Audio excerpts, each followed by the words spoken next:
France and Russia are having a bit of a spat about the legality of a French bombing that hit oil fields controlled by the terrorist group ISIS, which is interesting because Russia carried out a similar series of airstrikes this week as well.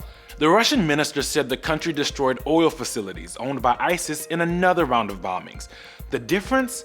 Russia cleared its strikes with Syria's president, Bashar Assad, ahead of time, something France didn't bother to do.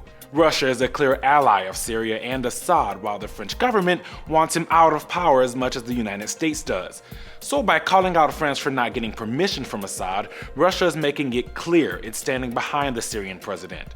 So far, so typical. Russia's been at odds with Western nations over Assad since the Syrian conflict began. But the attacks in Paris and Russia's supportive outreach to France in response have shaken that dynamic somewhat. For example, after a French police dog died in a terror raid Wednesday, Moscow sent the country a German Shepherd puppy to replace him. And since the attacks, Russian citizens have flocked to the French embassy in Moscow, leaving letters, candles, and flowers.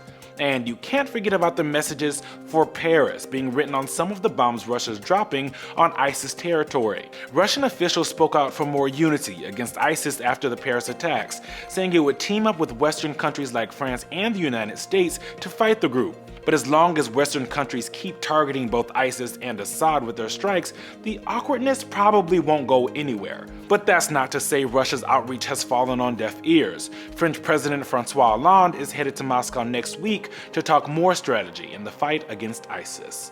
For Newsy, I'm Eugene Daniels.